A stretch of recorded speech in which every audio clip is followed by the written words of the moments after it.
Well, John, it's time for another campfire chat. Yes. And today, Chip, we are at Broken Arrow Pond. The pond was a watershed project built in 1990 for Aquabi, which is down the hill here. And watershed means to help protect Aquabi from filling up with silt. And back in 1993, we discussed the project of draining Aquabi and dredging it. And they're planning to do that again in this next summer.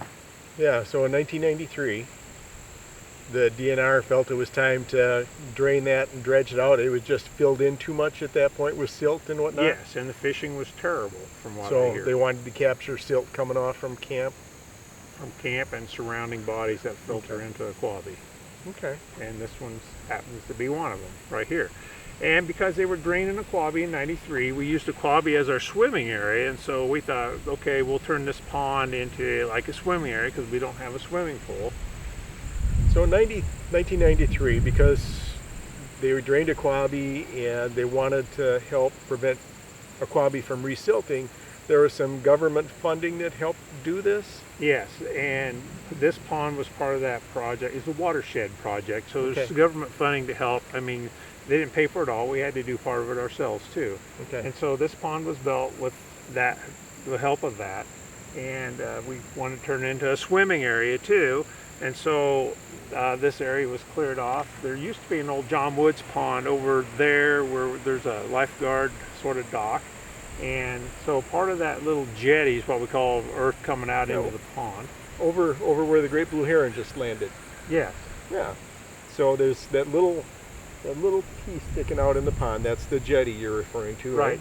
And that used to be the old one of John Woods' old ponds that he had put in as his little watershed project, I'm guessing. Oh, okay. Maybe for, just to stop erosion too. And so we actually pushed it out into the pond just a little bit, and then they built another one over here where the big black slide is. Oh yeah, just behind us here, yeah. And that sort of helps hold the sand area. There's sand for sandy beach on the other area, and then we was able to put like a floating rope across from one to the other, and that would be like, it was like a 3-4 foot shallow area for swimming. We didn't really use it as swimming area though till, well, we off and on we did, but started doing big group swimming when we added activities in 2008. Okay. That's when we got the the floating docks from Camp Golden Valley with the yellow slide, and then we got the iceberg from Camp Golden Valley when they closed those camps down. And you may remember the iceberg, you may remember the blob, right? Right. We added the blob ourselves. Okay. Those were some of the activities there. They've since deteriorated. Snails like to lay eggs on them. The turtles like to chew the eggs off and put holes in it. Yeah, turtles aren't that picky. They're after the snails, and if they get some blob or iceberg with the bite, that's what's going to happen. Filler. Yeah, a little roughage. So we don't have that, but we have what we call the trampoline and a regular sized blob with a log roll inflatable out there in the middle of the pond for some of the activities. Then we also have paddle boats, and then last Corkles, year yeah. we added Kirkles to it. Yeah, so we got corkles and paddle boats and trampoline blob, and then the hot dog that comes off the end for I call it a log. I don't log, know. hot Log dog. walk. Yeah, and so we got a bunch of things going on here. It's a good activity area. We've got the pool that was built at the same time for the same reasons, right? For swimming, Right. different reasons, I should say. This was really, There was a backup in case we never got a pool. yeah, So- yeah. So the timing was pretty close together with the pool and this pond. Well, the pond was 1990. They were Okay. thinking ahead, and then they actually had a fundraiser and made money, and we actually got the pool built in spring of 93. And then, well, history would tell you that we had the flood in 93, so they didn't drain Aquabi. They waited till later on, and next year, the 94, then they drained it. Well, I guess they drained it the fall of 93 because of the big flood. And then they started working on Aquabi in actually 94. 94. And history repeats itself, right? We're talking about some of that scenario coming up next year. Right. They're wanting to drain Aquabi again because of, Gizzard shad. yeah.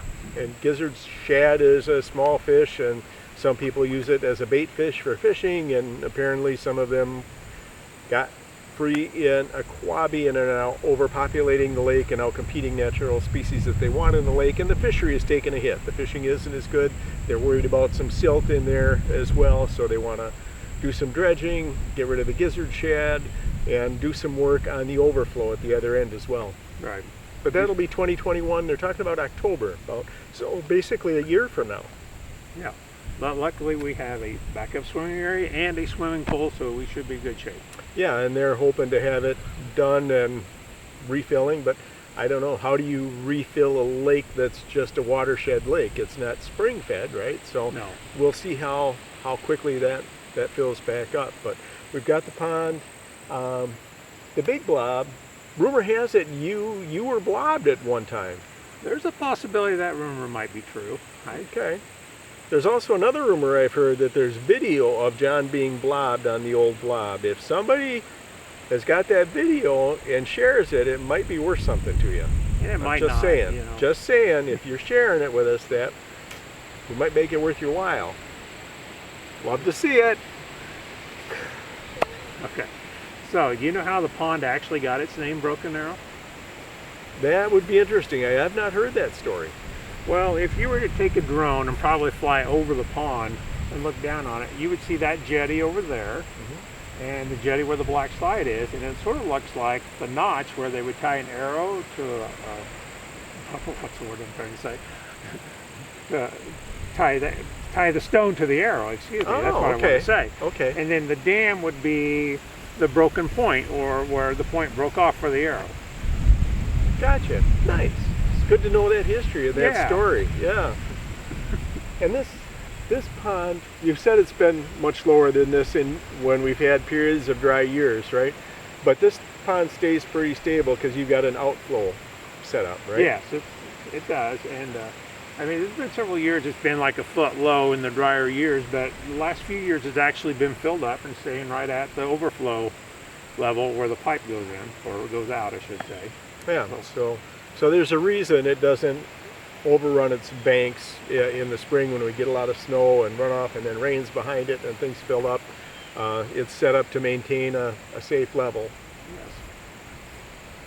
So, Broken Arrow, and it's going to get, there's two times a year really where it's really pretty down here that I especially enjoy coming down with a camera, taking some pictures. We're coming up to one here shortly. You can see there's a maple tree over behind us here that gets just a gorgeous red color in the fall and then leaves around us turning yellow. But then in the spring, when the locust trees bloom, some of John's favorite trees, but they get a lot of white flowers and the blue sky, and it's just gorgeous down here in the spring as well. But those are, the times when I enjoy coming down here with a camera, besides summertime when the kids are down here playing, and enjoy watching them having a good time down here.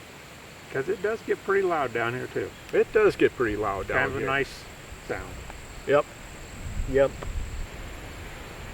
So this was all excavated, right? The pond, the small pond that John Woods had was there, and then it was excavated out to create this catchment, this runoff pond, sediment catcher. What I'm not sure, you look across the pond from us, and there's a groove in the terrain coming down between the trees over there, John. Well, Chip, that's a natural ditch, isn't it? I mean, no? Well, is that where the deer wander up and down to the pond, or what? No, that groove was put in the hill for thoughts of a maybe toboggan run or an actual water slide. And so, I sort of forgot that, but we actually used the old blob bladder and stuff and put it on the hill and pump water up the hill and use it as a water slide for the kids. Yeah, so, a lot of activities going on here in the summertime. On a hot day, this is a great place to be. Yep. Shouldn't get bored down here. Nope. Well, and sometimes it's nice just to hang out and enjoy relaxing a little bit. So in the summertime, there's also hammocks up in the cedar trees up here. Nice shady spot. Oh, yeah. And we can hang out together and relax, and then just on the hillside enjoying the scenery and Bible study and just time together as a cabin group and just hanging out down here. It's a nice place to be. And there's a kitchen and a couple platforms behind you, John. Yeah, this is one of the spots, once again. that we moved the Native American teepees here, or the teepees I should say, and so we actually put them on the platforms and used to have them here a few years and have the kitchen site. I'll usually set one up a year now just so the kids can have Bible study or just to actually see what one looks like, and then the firing's always there if they want to do a cookout or whatever. So. Yeah, sometimes it's just fun to spend some time in there, talk a little bit about history and have the experience of being in a teepee. Yeah. Anything else we should talk about while we're here, John? Sometimes we get to this point it's hard to wrap up and just be done talking, because it feels like it's probably time for us to be done talking. I don't know, can they see that bell over there, or that? Probably not real well. Probably not real well.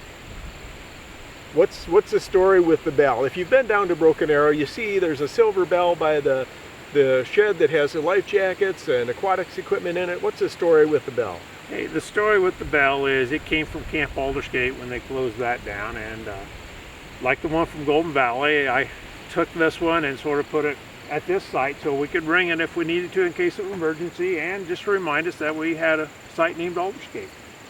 Yeah, so there's some camps that no longer exist as United Methodist camps anymore, but we have the memories here, we have some of the history here. We want to carry on that legacy and that history. Yeah, they're not forgotten. Yep. Well, thank you for joining us. We've had fun. Hope you had fun watching this, and check out our other videos. There's some others out there. Go ahead and laugh at us. We know we're not professionals at this, but we have a good time, and hope we share some stories with you that you remember or enjoy, or you learn something new about camp. So, goodbye from Wesley Woods. See you next time.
Thank you.